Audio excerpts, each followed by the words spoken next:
नमस्कार, आप सभी का स्वागत है आपके अपने चैनल में। आज मैं लेके आई हूँ गोपाष्टमी पूजा विधि, सरल पूजा विधि। तो चलिए जानें। आप सभी को पता है कार्तिक महीने की शुक्ला पक्ष अष्टमी तिथि को गोपाष्टमी पूजन किया जाता है, यानी कि गौ माता की पूजा करते हैं। तो चलिए हम शुरू करें। आज मैं आपको दिखाऊंगी कि घर में गौ माता के सरल तरीके से पूजा कैसे करते हैं। तो यदि आपके पास गौ माता की मूर्ति है तो आप गौ माता की मूर्ति को आप गंगा जल या फिर पंचामृत से स्नान कर कर भी आप पूजा कर सकते हैं। यदि आपके पास नहीं है तो आप फ़ोटो ले सकती हैं। देखिए, इस प्रकार से आप तस्वीर रखकर भी पूजन कर सकते हैं। सबसे पहले हम गणेश जी की मूर्ति को हम स्नान कराएंगे। यदि आपके पास नहीं है गणेश जी की मूर्ति तो आप इस तरह से सुपारी में मोली लपेटकर आप बना सकते हैं, इनको पूज सकते हैं, यानी कि विराजमान कर सकते हैं। तो चलिए इनको हम स्नान कराते हैं। आप गौ माता की भी मूर्ति को, प्रतिमा को स्नान करा सकते हैं। इसी प्रकार से आप पहले स्नान कराइए, फिर इनको आप ड्राई करा सकते हैं। हमने गणेश जी को स्नान करा लिया है। अब हम इधर चावल का आसन देकर हम विराजमान कराएंगे गणेश जी को। देखिए, इस प्रकार से हम चावल का आसन देंगे, फिर उसके बाद हम गणेश जी को विराजमान कराएंगे। अब हम गौ माता के तस्वीर को भी विराजमान कराएंगे, उनको भी चावल का आसन देंगे, फिर उसके बाद हम विराजमान कराएंगे। इस तरह से हम गौ माता को और कृष्ण जी को भी विराजमान करा रहे हैं। अब हम साइड में एक लोटा जल रखेंगे। ये देखिए, लोटे के ऊपर कंठ में हम मोली बांध देंगे, फिर हम साइड में रख देंगे एक लोटा जल, और उसके बाद हम दीप प्रज्वलित करेंगे। दीप प्रज्वलित करने से पहले जहाँ पर हम दीप रखेंगे उसके नीचे भी हम चावल बिछा देंगे, यानी कि चावल का आसन बनाकर ही हम दीपक इधर रखेंगे। अब हम दीपक प्रज्वलित करेंगे। हमेशा आपको ये ध्यान रखना है कि लंबी बाती हो तो जो पूजा कर रहा है उसकी तरफ ही दिया का मुंह होना चाहिए, यानी कि दीपक का मुंह होना चाहिए। यदि आप छोटे बाती रखते हैं तो उस तरफ कर रख सकते हैं। गौ माता का नाम लेते हुए आपको दीप प्रज्वलित करना है, और उसके बाद अब हम धूप जलाएंगे। ये देखिए, धूप हम जलाएंगे। हमने धूप जला दिया है और दीप भी जला दिया है। हम गणेश भगवान को वस्त्र स्वरूप मोली हम चढ़ाएंगे, फिर उसके बाद हम जनेऊ अर्पित करेंगे।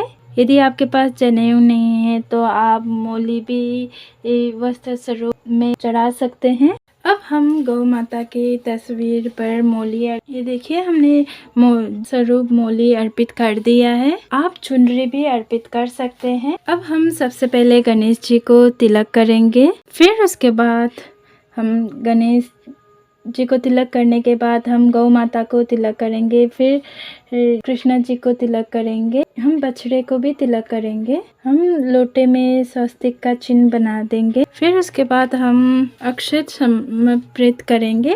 अक्षत, अब हम गणेश जी को भोग लगाएंगे। आप लड्डू या कुछ भी आपके पास है वो आप लगा सकते हैं, भोग में आप रख सकते हैं। फिर हम गौ माता को चारा, साबुत अनाज जो भी हम रखना चाहे आप रख सकते हैं। ये देखिए, हमने साबुत दाल रखा है, फिर हमने गेहूं रखा है, फिर हम फल कोई भी आप रख सकते हैं। फिर उसके बाद हम पुष्प अर्पित करेंगे। कोई भी आपके पास हो आप वो अर्पित कर सकते हैं। गणेश जी को भी अर्पित कीजिए। हमने ये जो घास लिया है, दूब लिया है, आप गणेश जी को अर्पित कर सकते हैं। अब हम इसके बाद आरती करेंगे।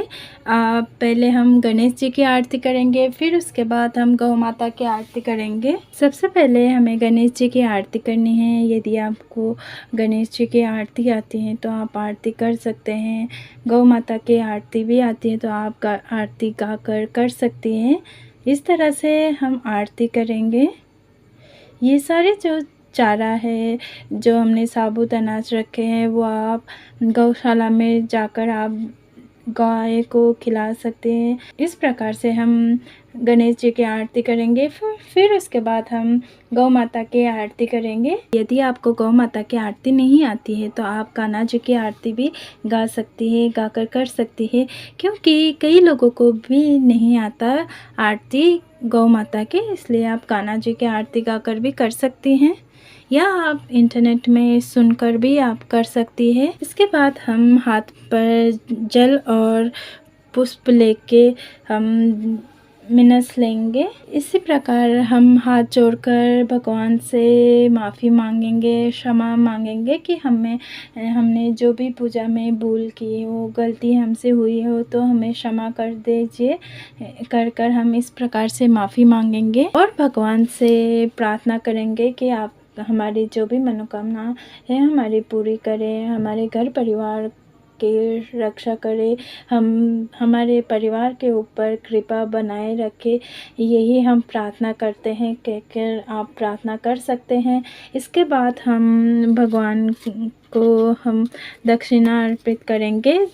दक्षिणा आप सभी को पता है कि हमने जो भी पूजा में कमी रह गई हो उसकी पूर्ति करती है, इसलिए हम दक्षिणा रखते हैं। ये दक्षिणा आपको गौशाला में जाकर भी आप दान दे सकते हैं, या फिर आपके घर में ग्वाला दूध देने आते हैं तो उनको भी दे सकते हैं। सुहागन महिलाओं को जो भी हम देना चाहे आप दे सकते हैं, जैसे ब्लाउज़ हुआ, साड़ी का पीस हुआ, ब्लाउज़ का पीस हुआ, साड़ी हुआ, या फिर बिंदी हुई। इसी प्रकार से आप जो भी देना चाहे आप दे सकते हैं। जो ये आपने भोग लगाया है वो भोग आप घर के बाकी सारे सदस्यों को दे सकते हैं, प्रसाद बांट सकते हैं, और वो प्रसाद जो बचेगा और आप गौशाला में भी दे सकते हैं और किसी को भी आप दे सकते हैं। ये जो जितने भी चीज़ें हैं आप दान सारी संपूर्ण सरल पूजा विधि गोपाष्टमी के दिन गौ माता की पूजा विधि। तो आशा करती हूँ आप सबको ये पूजा विधि पसंद आई होगी। अगर पसंद आई तो हमारे वीडियो को लाइक कीजिए, चैनल को सब्सक्राइब कर दीजिएगा। और जैसा कि आपने देखा बिल्कुल सरल विधि से हमने किया है। यदि मेरे से कोई भूल हुई हो, कोई चीज़ छूट गया हो तो आप हमें कमेंट सेक्शन में कमेंट कर भी आप बता सकते हैं, क्योंकि हर एक के पूजा करने का नियम अलग अलग होता है, हर एक के प्रथाएं अलग अलग होती है। कोई किस प्रकार से करता है तो कोई किस प्रकार से करता है, हर एक के अपनी अपनी प्रथाएं होती है। इस दिन किसी के यहाँ कुछ होता है, किसी के यहाँ कुछ होता है, लेकिन सारा अलग नहीं होता, कुछ ही अलग होता है। प्रथाएं कुछ ही अलग अलग होता है, बस बाकी चीज़ें तो सारी सेम होती है। आशा करती हूँ आप सबको ये वीडियो पसंद आई होगी। अगर पसंद आई हो तो हमारे इस वीडियो को लाइक कीजिए, चैनल को शेयर और सब्सक्राइब अवश्य कर दीजिएगा। धन्यवाद।